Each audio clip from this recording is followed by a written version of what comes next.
Avosai Rebbe Tzanosai. Here we are at the end of another Tisha B'Av. Not quite the end, but getting there. And everybody really has the same yearning at this point. A yearning that we don't have to repeat next year, but we have to do this year. Not that we complain about the avodah, not that we complain about the service of God that we're granted. And also Tisha B'Av is the service of God. Tisha B'Av is an avodah. The Rabbi saw fit to give us this day. It's a day that we can accomplish wonderful things. And I hope that all of us did accomplish wonderful things. But we want to come to a point where Tisha B'Av will truly become the Chag that it's supposed to be, become the holiday that it's supposed to be. So how do we do that? How do we do it? I used to kvetch every Tisha B'Av, you know. Who wants this? There's a story that, I'm sorry I don't remember who it was, but Rabbi came to the shul, and apparently the people were so bored on the day of Tisha B'Av, though eating, though drinking, they don't know what to do with themselves. So apparently they had rigged up a pulley and a rope and a trap in front of the door to the synagogue. And whoever came, they would trap them with the rope and then haul them up to the roof and have a laugh and then lower them back down. At some point the rabbi himself shows up. They didn't recognize that it was the rabbi, you know, they didn't know who it was. So they trapped him, they hauled him up, you know, to the roof. They let him down. And my goodness, they see it's the rabbi. They apologized profusely.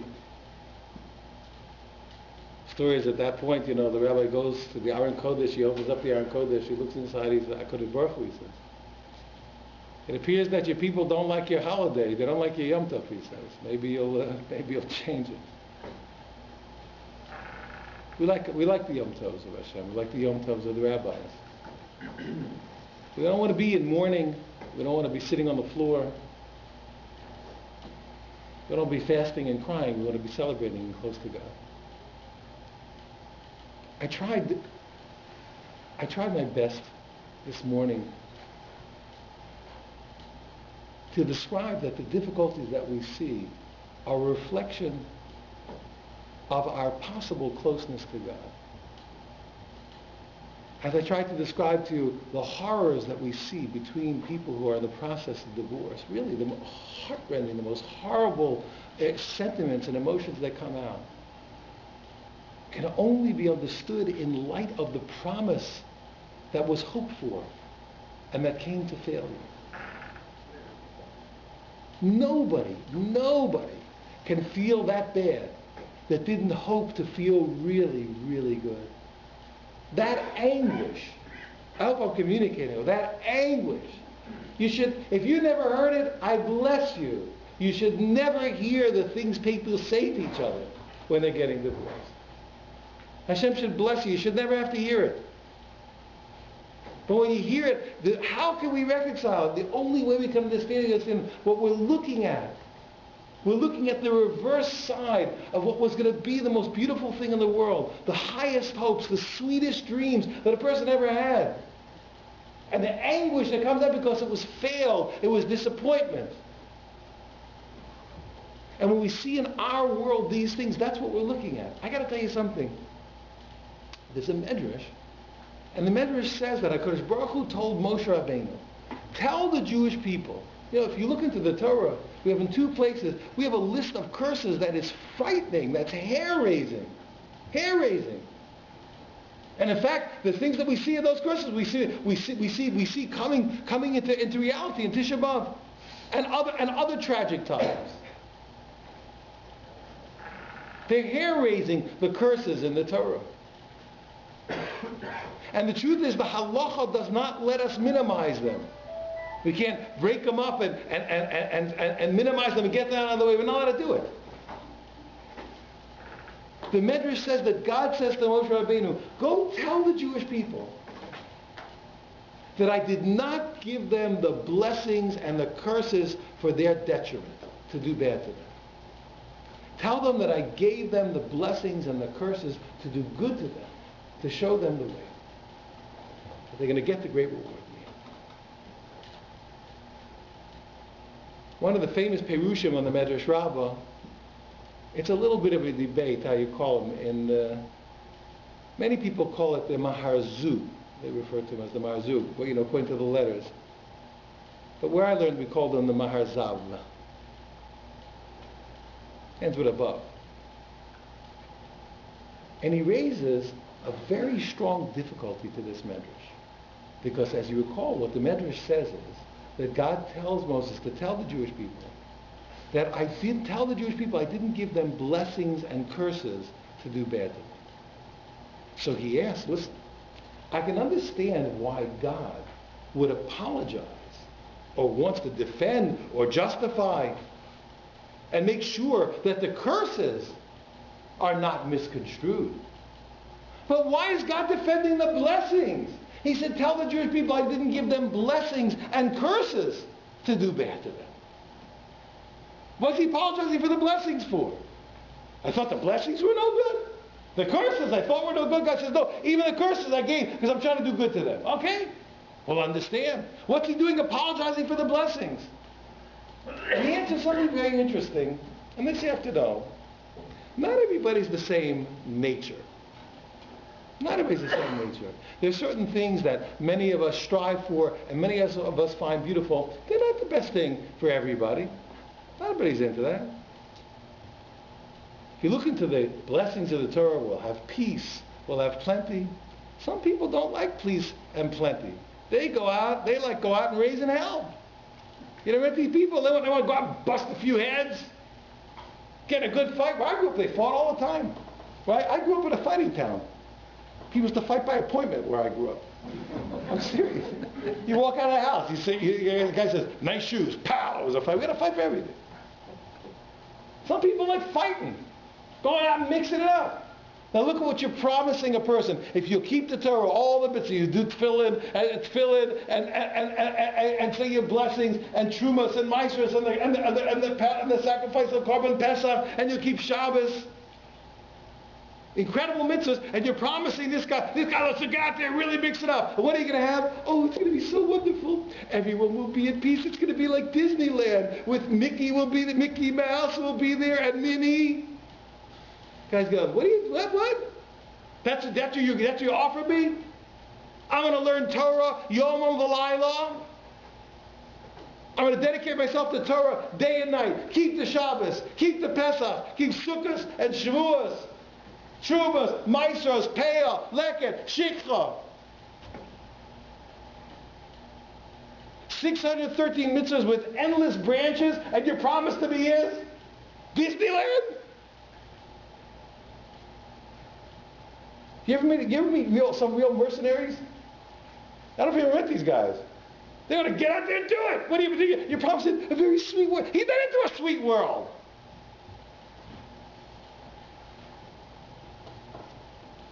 And the answer is, and this is what he explains, that Hashem says that's right. Those promises in the Torah are not the end of the line. That's not what I was talking about. You think that the blessings and the curses are the results of your actions, the final recompense? He said they're not. They're meant to be the causes or the deterrents of your actions. You're right. Even those wonderful blessings that the Torah tells us about. Those are things that are there to encourage us to do the right thing. The curses are there to discourage us from doing the wrong thing or not doing the right thing. But that's not the end of the line, he explained. Hashem says that neither the blessings or the curses were the end of the line. Because they're not everybody's cup of tea. Maybe some people don't care. Maybe some people want something else. So that's not the end. The end of the line, HaKadosh Baruch Hu says, there is a revelation, a light. We can't use words to describe the ecstasy of that closeness to God, of that revelation. And that, everybody's going to love. When I was 20 years old, my Rebbe always made us help people. Always. In fact, we'd be learning and learning and learning. He'd come in and he would ridicule us. He'd give us mussar. He'd rebuke us. Be learning, and he'd come in and he'd say, "You're stamp collectors, selfish. You don't care about anybody else." Stamp collector, he calls collecting stamps, collecting pages of the Talmud. So you're stamp collectors. You don't do anything for anybody. This is after he told us to learn day and night. And then when he would find us helping other people, he wanted us to help other people, he would say, "You're lazy. You don't want to learn, so you find people to help so you can have an excuse not to study." We said, "Rebbe, what's going on? When we're learning, you tell us we're selfish. We help people, you tell us we're lazy. What do you want, Rebbe?" He would say, "I want everything. I want everything," he would say. One day, I'm 20 years old. Mom, I thought you used to stay your hair on it. This one's mine. I was 20 years old. He made me go to speak to a heroin addict to try and help this person. Now, 20 years old, I'm full of love and light. I'm going to tell him. This guy, I never had a heroin addict in my life. New experience for me. I meet the guy. I'm ready. I give him a good handshake. And I sit right down. I'm going to set him straight. No problem here, When you're 20, you know everything. I tell the guy, this. I say, "Well, what you're doing, you're not having a good time. Torah, that's a good time. You're not enjoying yourself. I can really show you what's a good time." And the guy looks at me with a look like, who's kidding who over here? The guy looks me straight in the eye and he says, "Nothing in the world feels as good as this," he says to me. And then it's my turn to get sick, and I take a look at the guy. I see he doesn't seem to be in doubt about what he's talking about. He says, "Nothing in the world feels this good," he says to me. I think to myself, what do I do now? The answer is there's lots of things that do feel good in this world. There are lots of things that don't. But one thing I can tell you, that closeness to God, what God prepared for us, and what he made this whole universe in order for us to achieve, nothing feels like that. Where's that guy? Bring him back here now. Where's that guy? Nothing feels like that. This world, you can argue about all kinds of things, pros and cons, but there's nobody who's not going to be crazy like that. And that's why God made us. I mentioned this morning, you got your kid, you want to take care of them, you're sweet and loving to your kid, but your kid goes near the fire, what do you do? Tati, it's dangerous, don't go near the fire. Second time, hey, don't go near the fire. Next time he said, hey, want a patch? I'm going to break your arm. Move away. Why is that? Because you love the kid more than the kid loves themselves. More than the kid knows how to love themselves, you love the child. He says, "It's not happening. I'm your father. I'm your mother. I'm not letting that happen." Okay, you can kick and scream and yell. And therefore we understand that HaKadosh Baruch Hu says, "That's right, I'm ready to turn your world upside down to make sure that you don't miss out on the wonderful things that I have prepared for you." And you can't get them without living life. You can't get them without going through this process, without making the choices to be that thing that can be close to God. You can't be without deciding to be with us. It doesn't happen. It doesn't happen. And I'll explain to you what I mean. There's a syndrome that always makes me laugh. It's probably happened to you. It happens to most people at one point in their life. You realize, you're a little late in the morning. One day you get sick and tired and say, this is ridiculous. There's really no reason for me to ever be late. There are things to be done about this. I'm going to get myself an alarm clock. I'm going to set it for the right time. Whatever it's going to be. If I need 30 minutes to prepare, I'm going to set it for 30 minutes before, 60, whatever it is. I'm going to set that clock. It's going to wake me up. I'm going to have enough time, more than enough time, and I'll be wherever I have to be at the right time. Good idea. Good idea, right? Sure. What do? You go out, and it's such a pleasant surprise. You go to the store these days, what's an alarm clock cost? A couple of bucks. You can probably find one at a 99-cent store. Fantastic. Nothing. You bring it home, you got extra battery, you got this smug look on your face, You set it, you go to bed, and you know what happens usually the first morning? You're so excited about the alarm clock, you actually wake up before it rings. In fact, you're up. You have a good 20 minutes before. You're sitting there like tapping your fingers. You know, didn't even need a clock. Clock, who needs a clock? But you'll do it a favor and you wait for it to ring, just to be courteous. And it rings, and pop, you put it off. Need the clock. I think I'm going to take it back and my money back. With a clock, I got my own clock. It happens for a day or two, but by about the third day, you are not up earlier than the clock. Maybe like a minute. Next day, the clock is actually waking you up. And then it's not too long after that, one morning, just a couple mornings later, not too long, you're sleeping. Is there anything like sleeping? There's nothing like it, right? I love that. It's such a great thing. You're really sleeping. And somewhere far off in the distance you hear, ring, oh ring, ring-a-ling-a-ling. Oh my goodness, what is that? Ring, oh ring. You think, I don't want to answer the phone right now. And you sleep through it. You sleep through it. And all of a sudden the alarm clock is just not doing its job. What do? You go out and get yourself a bigger, meaner one, with a really raspy kind of bah sound, an obnoxious one. You want to throw it against the wall. But believe it or not, even that after a couple of days, after a little bit of time, you can sleep through that too. Or you just turn it off while you're sleeping. You can't even remember that you turned the thing off. You know that experience? You turned it off, you can't even remember that you did. And you see that happens with almost everything. It's not popular these days. In the old days, a person, when they wanted to remind themselves of something, they would tie a string around their finger. You would see the string, you'd remember, oh, I was supposed to do something. But then you know what happens? You start ignoring the string that you tied on your finger.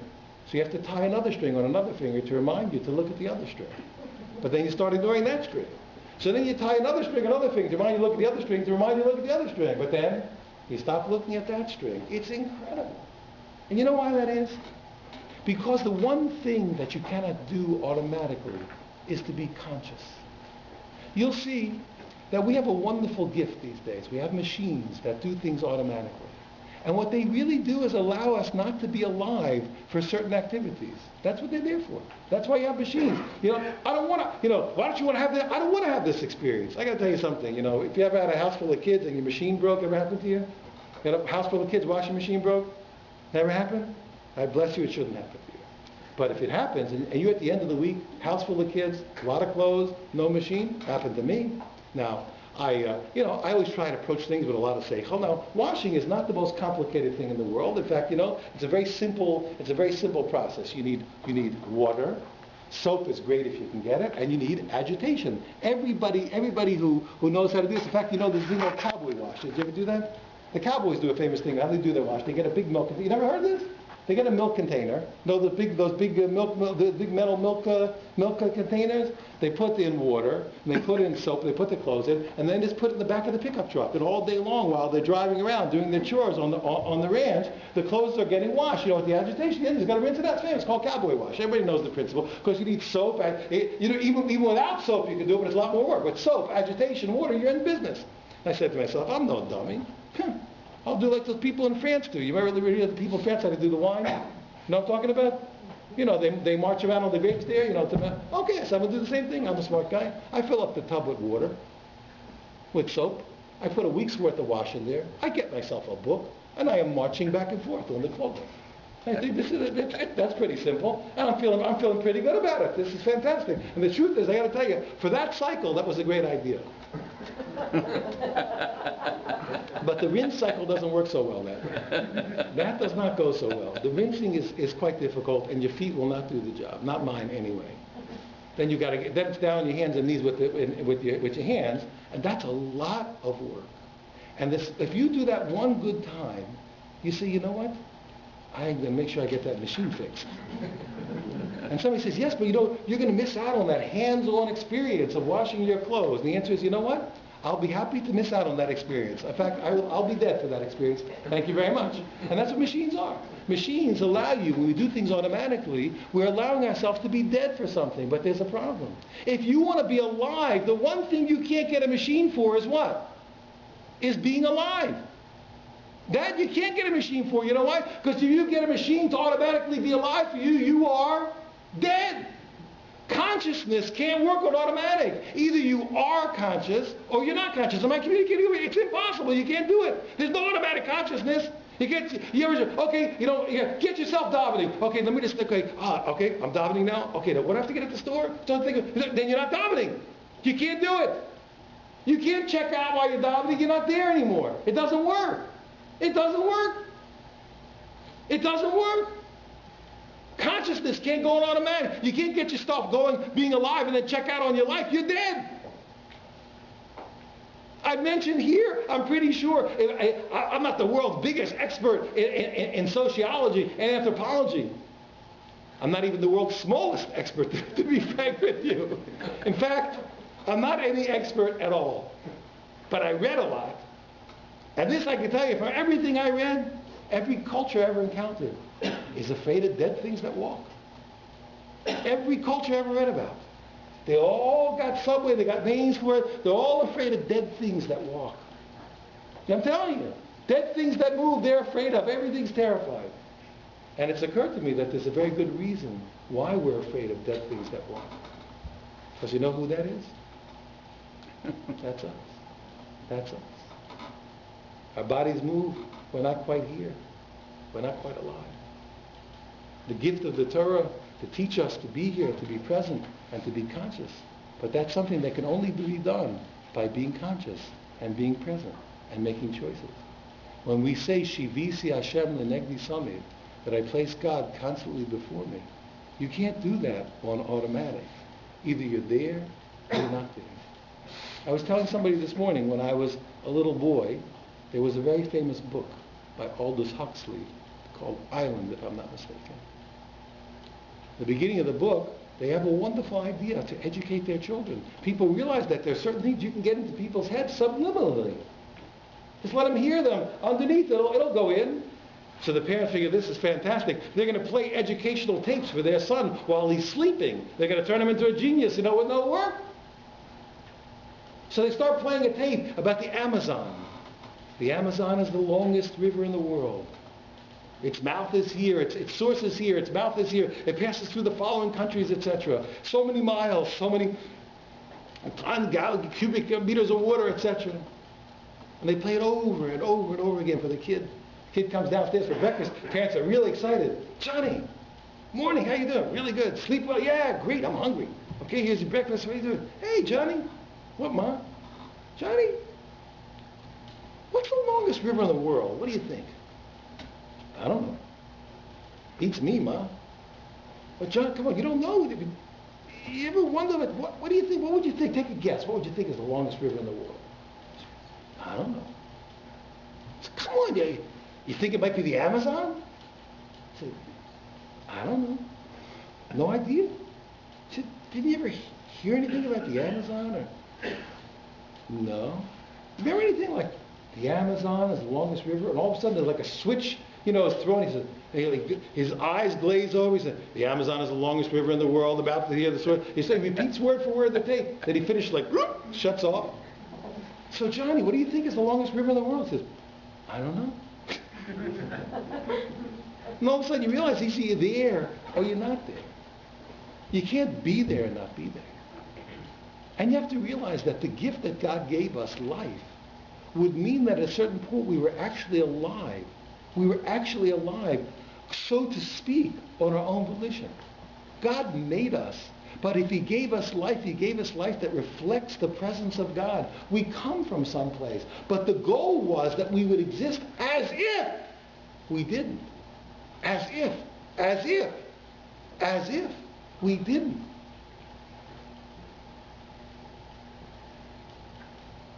Our great rabbis compare our life to an evolution from what they call a boar to a mayim.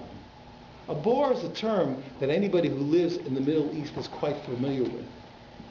And people who learn know what a bore is because it figures all over the Talmud. A bore is a cistern. It's a hole that we dig in the ground, particularly in the Middle East, where it only rains in the wintertime. In order to have water for the summer, you have to collect that water all winter long. There were times when every home had a bore. If you look at their old homes now, you can find them. Every home had a bore and a system of troughs and runners that would guide the rainwater into that pit. And it was protected from the sun, so that hopefully all summer long people would have what to drink. It was the most precious thing in the world. There's one problem with a bore, with a cistern. It only has the water that you put into it. Nothing more and nothing less. But the rabbis speak about another source of water that we call a mayan, a wellspring. There's something different about a mayan. The water springs forth from a mayan. We don't fill it. It itself is a source of water. And the rabbis describe our existence in this world, our life in this world, as an evolution, a possible evolution from a bore, from a cistern that can only receive water, to a mayan, to something that becomes itself a wellspring. What will it be if our lives are not the result of our own choices? Then our lives are not our lives, they're the life of God. Then they're the life of God. He gave us nothing. If our life is not our set of choices, our life is nothing more than God's life, than God's existence. If we're merely marionettes or puppets, it's not our life, it's God's. Every parent knows you cannot live your child's life. You can't do it. Sometimes you wish you could, but you can't do it. You can't do it.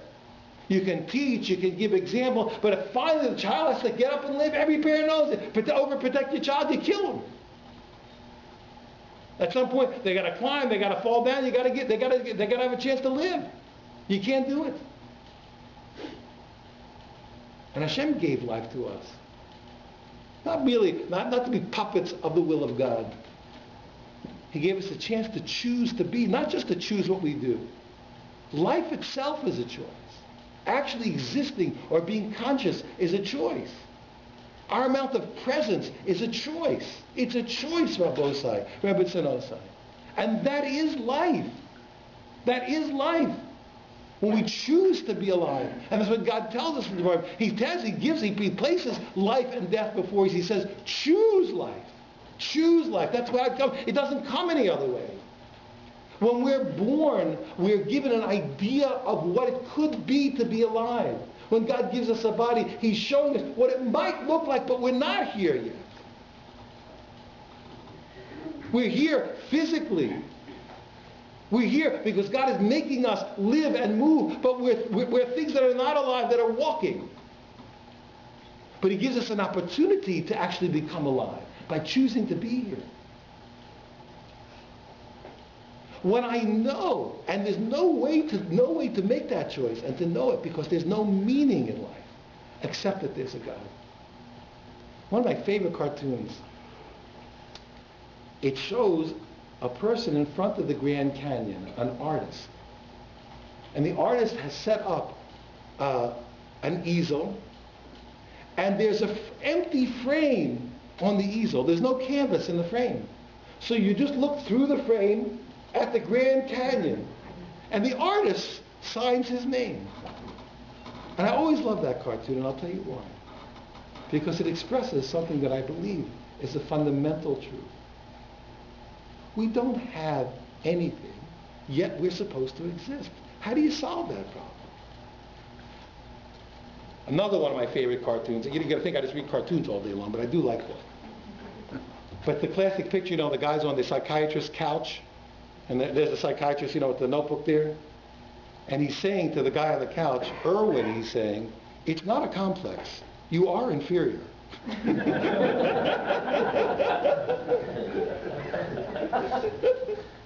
Now the truth is,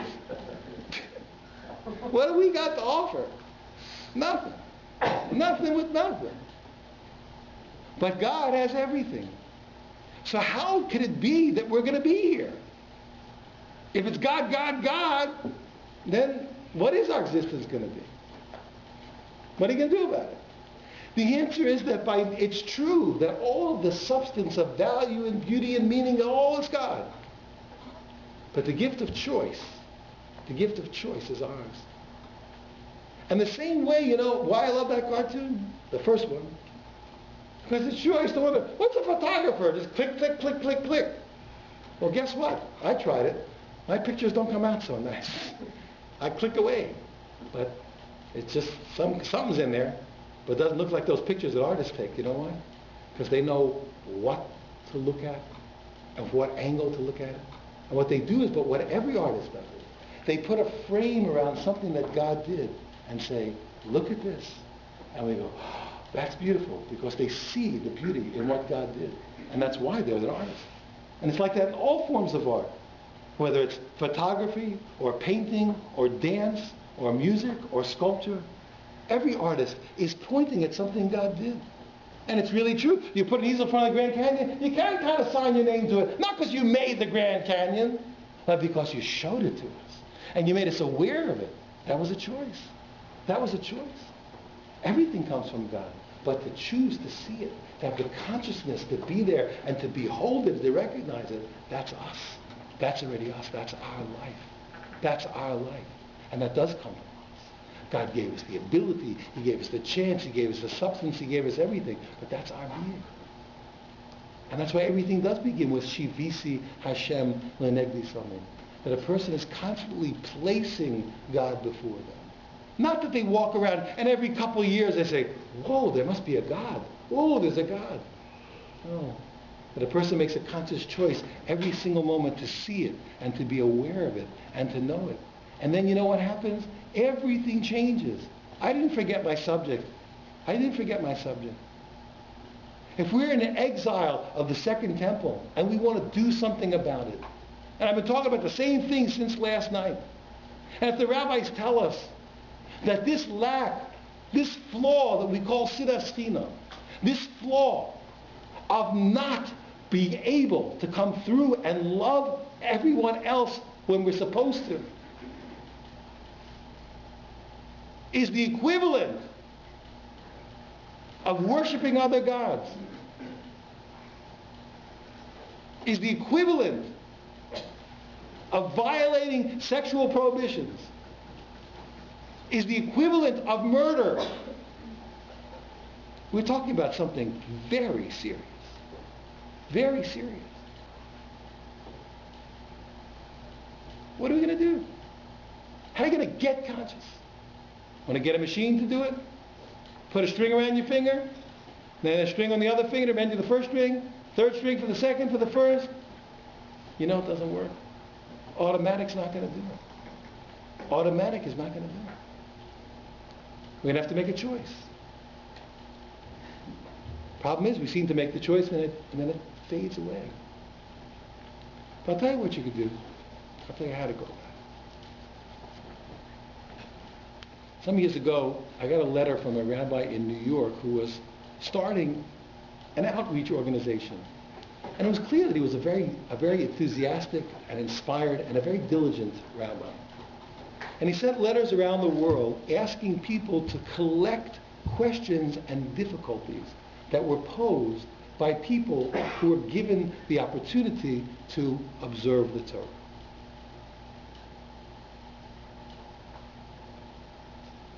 And I was so taken with his request that I began to ask people questions.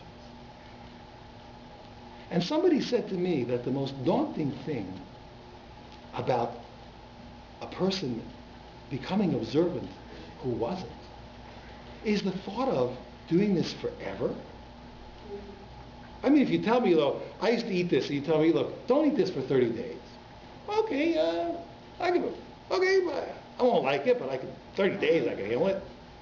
Okay, how about 6 weeks? 6 weeks, okay. Okay. But how about forever? Like forever? Forever, like never? That's daunting. That is, like never again? I don't, that's a little harder. And I thought about that a lot. And there was a passage in the Mesilas Yesharim that I think they call it in English the path of the just, He explains that for most people, the achievement of holiness, of greatness that we all strive for, does not come in one fell swoop. It comes day, by hour, by minute. The truth is, a lot of people who make money. Some people make a killing in one deal. But most people who make money today, some more tomorrow, another day. It adds up. It adds up. And when I think myself about trying to be a good person, it's a very daunting thing. Like all the time. What if I was like, I'd be good for like an hour a day maybe. I'd be good. How about 6 hours on, 6 hours off? 6 hours I'll be good, 6 hours I'll be nasty. I can handle that. I can do that. And I thought to myself, what if you just break it down? What if I just break it down? Could you be good for like the next 10 seconds? Go ahead, try me. How long? 10 seconds? You know what? I'll be a sport. 15. Go ahead, start your watch. I can do it. 15 seconds I can do it. Well, you know what? Not a bad idea. How about being good for 15 seconds? Then what? Well, let's do another 15. Come on, I know what you're going to do. No, just do 50. Okay, did it? 21. Okay, why don't you start with 50? You'd be amazed what can happen. Consciousness is a very difficult thing. Anybody who's ever davened knows that it's difficult to be conscious. But there are a few points that I want to say to encourage you. One, the Torah commanded it to us. The Torah commanded it to us. The Torah commanded us to fear God. The Torah commanded us these things. The Torah commanded us to be alive. This I'm going to tell you. I'm not done, don't worry. And I haven't forgotten myself. I have to tell you something. I feel close enough at this point. All my life, one thing that I've really wanted all my life, really, really deeply, is to fly. I've always wanted to fly. I don't mean in an airplane. I mean, just by myself. And from the youngest age till this moment, I've never not wanted it. I've always wanted it. I've always dreamt of it. And I'll tell you something interesting. I don't say I know that much, but I've read the Torah a couple of times, the Chumash. And even though I've read it a couple of times, and even though I know it's not there, I shouldn't tell you this, it's embarrassing. But every time I'm learning the Chumash and I turn the page, even though I've read it before, there's a little part of me that's hoping that as I turn the page, the next line is going to say that Hashem said to Moshe, tell the Jewish people, thou shalt fly. And you know why I'm hoping it's going to be there? Because if I just saw that Hashem said that I'm obligated to do it, you know what I would know? I can fly. I would know that I can. You can look at the Torah as a list of very heavy obligations, and it is. It is. But there's a flip side. You can look at the Torah as a very wonderful list of your abilities, and it is. If the Torah tells us to be holy, whoa, hey, I didn't know I could do that. I can be holy? Yes, you can. If the Torah tells us to be just, whoa, I can be, yes, you can. If the Torah tells us I can be pure? Yes. I can be wise? Yes. I can be alive? Yes. I can be conscious of the presence of God? Yes. Yes. The Torah is a list of my abilities. I'm able to do all of those things. And therefore, if God tells me to know He's there, I can. And listen to this. Now I want to get to where I'm going. If I can, Rabbosai and Rabbi Tzinosai, then when a person is standing in front of me, that's not just somebody standing in front of me. That's somebody that God put there this second. God is painting that person in front of me right as I'm standing. He's painting me in place as I'm standing there. As I'm there. Whoa!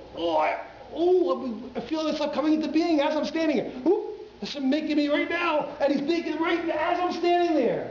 That's not some person I'm talking to. That's some person I'm talking to. That's not just some person. God's putting that person there right this second in front of me. And you know, when you see it that way, you treat them very differently. Very differently.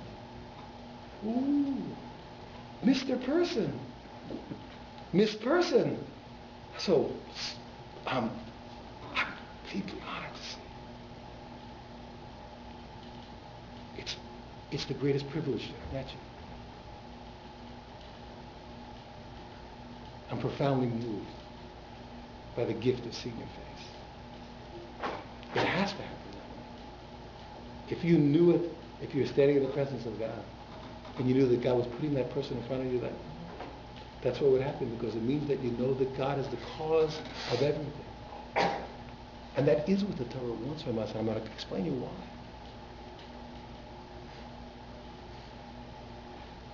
When I know that God is giving meaning to my life in every second, there's certain transgressions. I'm just not going to violate those things.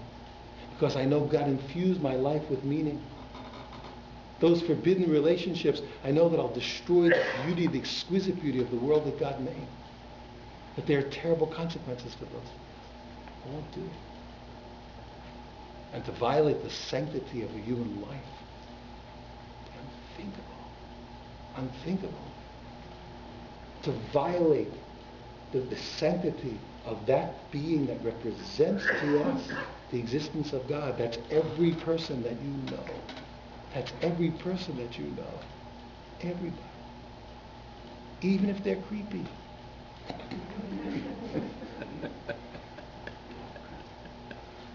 I mentioned last night, I know lots of people are creepy. And you're also creepy. Everybody's creepy for somebody.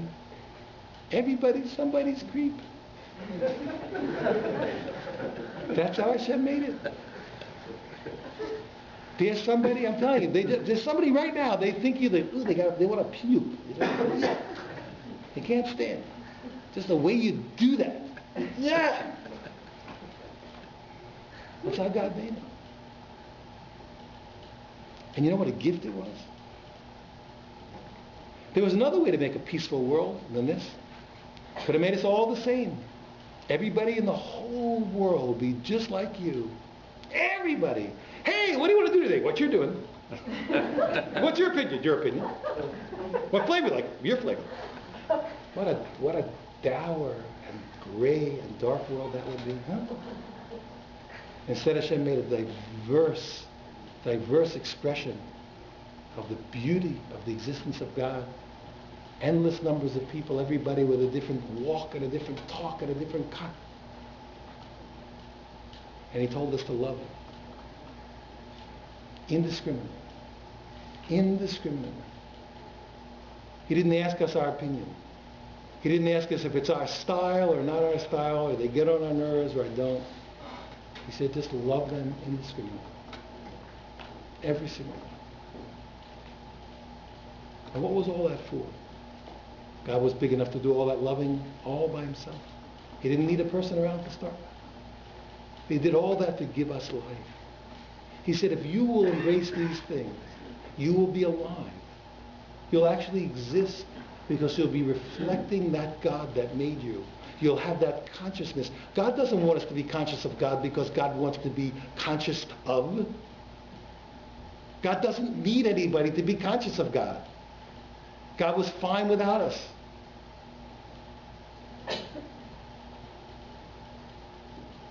God makes us conscious of God because we need to be conscious of God, because that is our existence.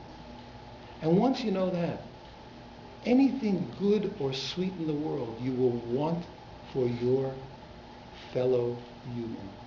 And anything that's not, you will not.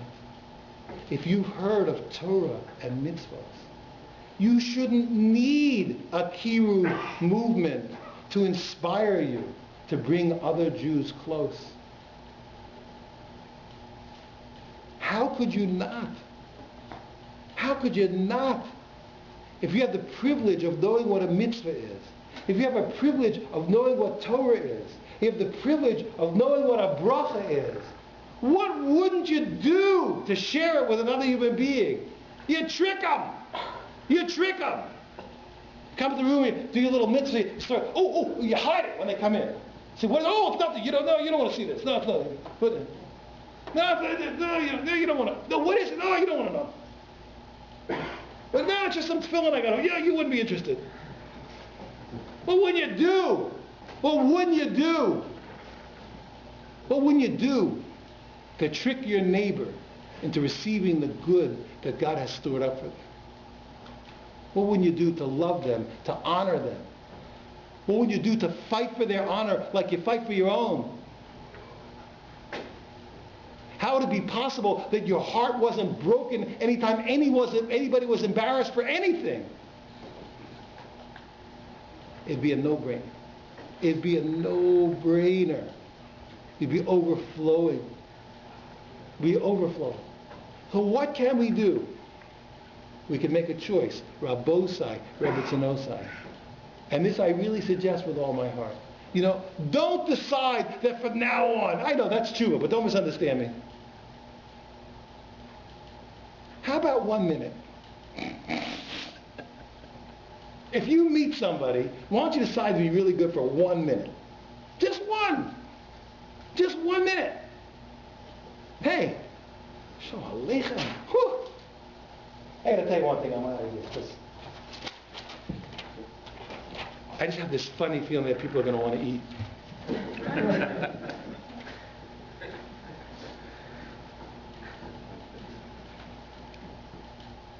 Imagine the neshama wishes so desperately that it could come into this world and have a chance to come alive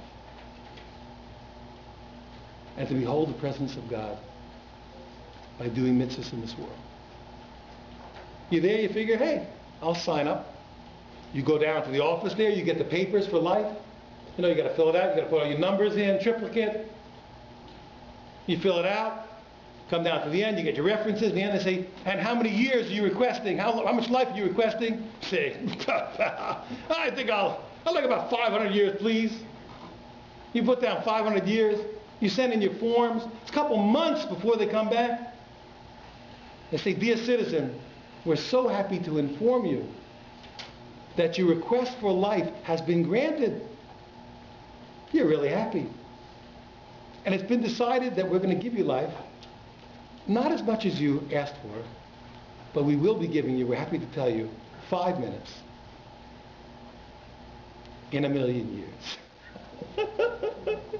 My goodness gracious. You're going to wait 1,000,000 years for 5 minutes in this world.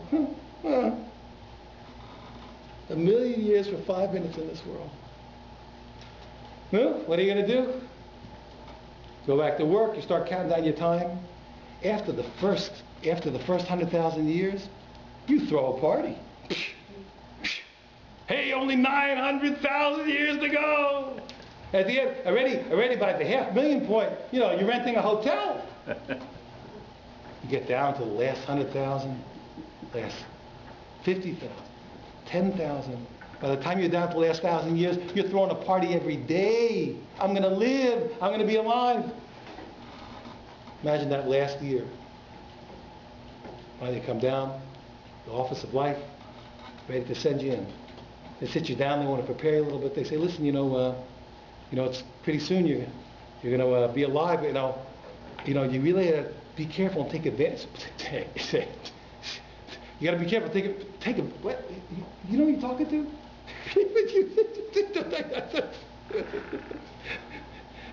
You're talking to guys who are waiting 1,000,000 years here. I'm going to take advantage every second. Don't you think twice. They say don't, but a lot of people, they go there and they miss it. I said, hey, ain't going to happen to me. And don't you worry about it. Waiting 1,000,000 years for 5 minutes, I'll be living it to their health. You wait and see. And finally, they count you down. 10, 9. Can you imagine the excitement? Your heart is pounding with anticipation. 10, 9, 8, 7, 6, 5, 4, 3, 2, 1, bam! And there you are alive in the gas chamber. As they're turning on the gas. And all around here, Mama, Mama, Papa, Mama, Papa. Now what are you going to do at that point? You raise your fist to the heavens and say, what the heck kind of years is this? After 1 million years, this is 5 minutes of life? I don't think so. I don't think so. You got those 5 minutes? You're going to grab somebody. Hey, here, take my hand, hold my hand. Here, just hold my hand, come close to me, stay with me. It's okay. Say with me, Shema. Say with me, Shema. Come on, it's okay, say it. Say Shema, Yisrael, Hashem, Elokeinu, Hashem, Echad. I'm not going to blow it. You get those 5 minutes every 5 minutes from us. We get a lot of them. You get those 5 every 5 minutes. So all you got to do is make a decision. Hey, for 5 minutes to remember that there's a God that put us here. That He's creating every moment in the moment. Every person that stands in front of you, next to you, and the person you never heard of. God made them for that moment, for you to take care of, for you to love, for you to reflect the presence of God to them. And then you will. You'll spread Torah mitzvahs, not just by teaching, but by your very being, by your very presence. And everyone who sees you, everyone who just sees you, everyone who sees you, is going to say, you know what? Whatever that is, that's what I want. I'm going to say, happy is the rabbi. Happy are the parents who taught me. I want to be like that person. And if we do that, it's basically guaranteed. The next Tisha B'Av, we can celebrate a true love. It was quite a day, very inspiring and worthwhile. And most of all is the fact that we have with us Rabbi Shimon Green, who we've heard from twice, and we're going to have the pleasure of hearing from once again. And as I've mentioned each time, our ability to have Rabbi Green with us is through the sponsorship of the Friedman family, who was sponsored in memory of Andrea Friedman, whose yahrzeit was just a few days ago.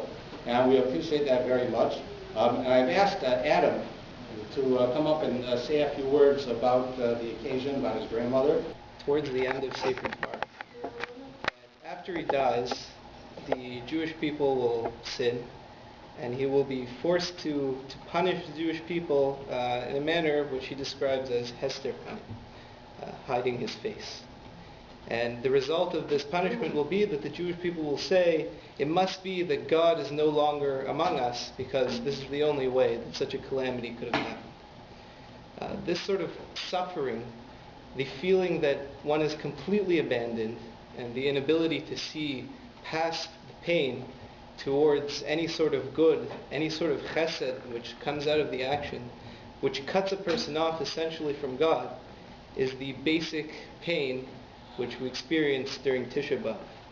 And as a result, when the Gemara is confused about deciding when the destruction of the second Beit HaMikdash was, they conclude that it could only have been on Tisha B'Av. What other day could it have been?